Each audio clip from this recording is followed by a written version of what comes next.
You know, it's been quite some time since I've been able to build a piece of furniture for my own house. That's exactly what we're going to do today because we need some end tables.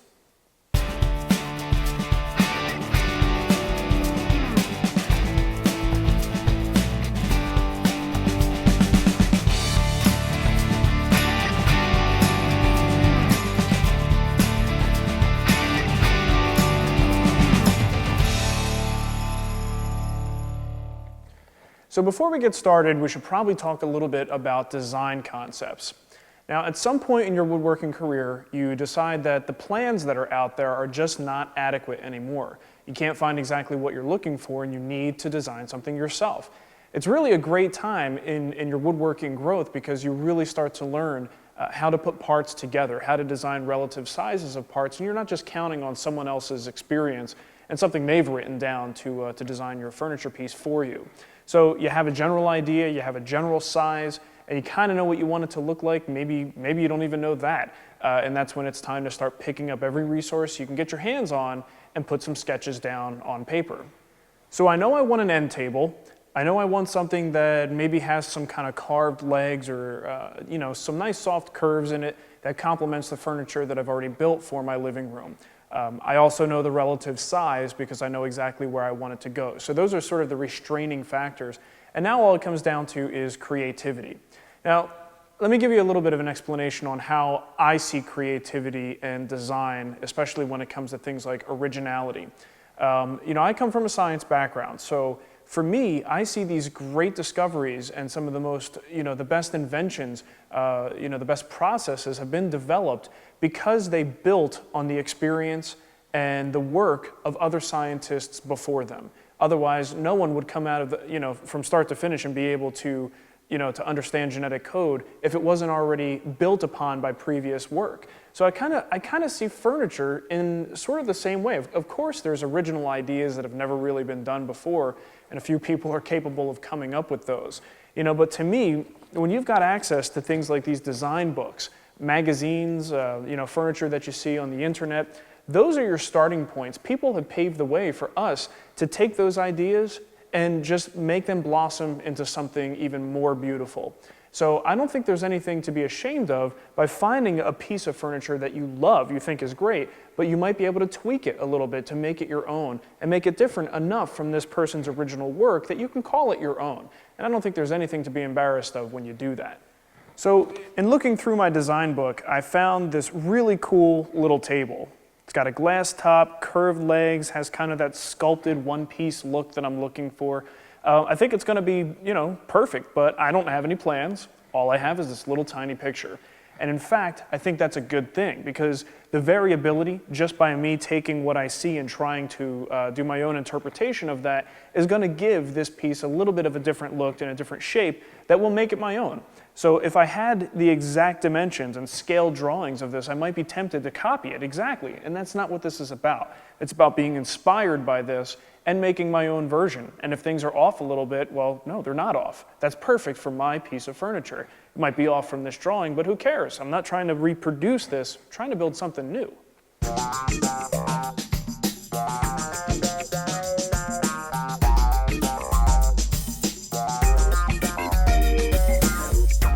So the first step in the process is making a template.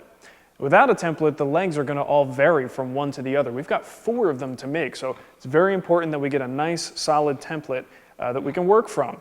And the good thing is, in this process of designing a template, we can work out all the kinks, all the details, and just make sure that everything looks the way we want it to look. And in fact, joinery at this point is a second level consideration. I want to see what this leg looks like first, get that the way I want it to look, and then make some joinery work within the confines of what I've constructed in a leg. Okay, so a lot of people are intimidated at this step because this is the point when you got to take pencil to paper and create something out of nothing. All we have is a little bit of inspiration and a small drawing or a small photograph. And again, we don't want to copy it exactly, so what do? Well, the first thing is I look at what my restrictions are. I know I don't want this table to be any higher than 22 inches. So I take my template material and I draw my mark at 22 inches at the top. A few other things we know. We know that we want multiple curves and we have a general idea where those go. I also know that I want from the top, the piece that sticks up, to only be about 3 inches before that inside curve starts. Okay, so you basically start drawing it. I actually draw right on my plywood, and I will draw this maybe 10 or 20 times, erasing, drawing, erasing, or sort of like manipulating the lines a little bit here and there just to refine them. Now here's an example of what I might be, the point that I might be at that I would call step 1. I know approximately what I want this leg to look like, and I would draw my event points here, my total height, 3 inches down. I know I want an inside curve here, then to come back outside, then another inside curve to the point that it hits the foot. I know I want this piece to come up, thin the leg out in this area a little bit, and then come back out here and have a nice curve from the inside of the leg that just very smoothly meets up with this cross piece. And I know the leg piece itself is going to end somewhere in here, and that's where we're going to have to come up with joinery to fit that spot. So once I'm at this point, I literally will erase and refine until I get it the way I want it to look. And you know, a lot of times you need to walk away from it. You get to a point where you know it's not perfect, but you're as far as you can go right now. Okay, so you step away from it, walk away, do something else. Maybe even have someone in the family come over and take a look and say, what do you think looks off about this? Should this be thicker? Should it be more severe of a curve here? And you'd be amazed at how much you can get information-wise from other people, just getting their opinions on what looks right. Most people may not be able to put it in words, but a lot of people will recognize when something lacks the proportions that it should have, and you want to go on those gut feelings when you do this. So once you have your basic shape down on your template material, cut it out on a bandsaw, keep it about maybe an 1/8 or a 1/16 inch over the line, and then I take it over to the oscillating spindle sander and clean up and finesse those curves. Now if your curves don't feel completely smooth and you want them to be, you can hit it with either something like a flexible sanding strip. This is just a very thin piece of oak, straight grained oak with some sandpaper attached to it with double stick tape. You could even use a file or something like this, which is a rasp, to sort of finesse those curves and get rid of any of those little lumps left by the oscillating spindle sander. What I want to do is use a piece of 1/4 inch Baltic birch as sort of a giant workspace to make a life-size drawing of what the profile of the table is going to look like. I mean, this is great. This is one leg and this gets us pretty far, but sometimes visually things change when there's another leg on this side. You may decide you don't like the effect that you've created with your curves, and you might need to make a little change here or there. So this is a critical step before we make any final decisions. Okay, so I will take my template and I'll actually draw it on the face of this piece. Once I have the one side drawn, I'll actually flip it over, make sure I put my end piece at the total width that I want this table. It's going to be about 20 inches. That's how I know where to place it. And then I am essentially tracing on the mirror image of this workpiece so that I can then step away and look at the piece as a whole. Is this the kind of look that I want to go for?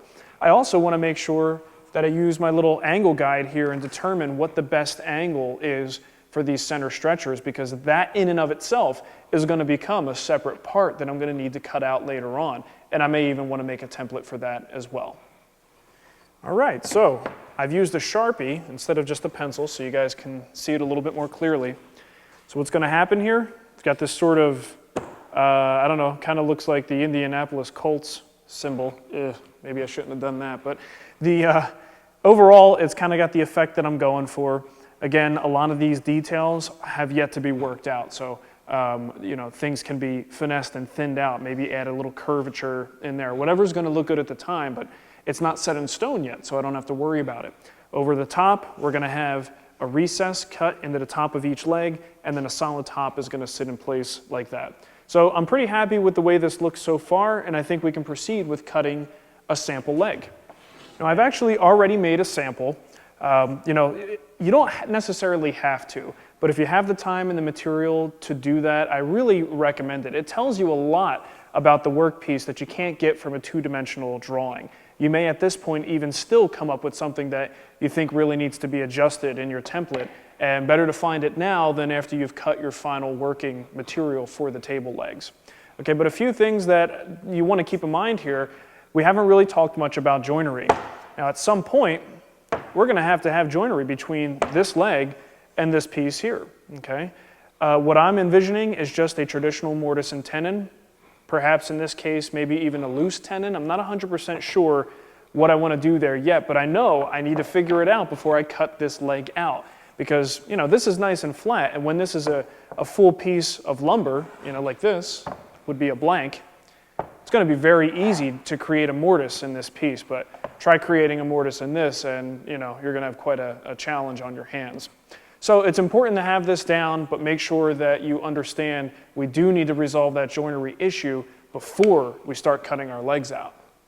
So I've got a design that I like, I got a nice solid template, and I've got a pretty good idea of where this project is headed. Now, keep in mind that even at this stage, I don't have a complete picture of what this table is going to look like or how it's even going to be put together. There are still some joinery unknowns as far as I'm concerned that I'm going to develop as I go. Now, that may not work for everybody. Some people may like to have this all worked out ahead of time and make sure they know every, piece of the puzzle for the entire project.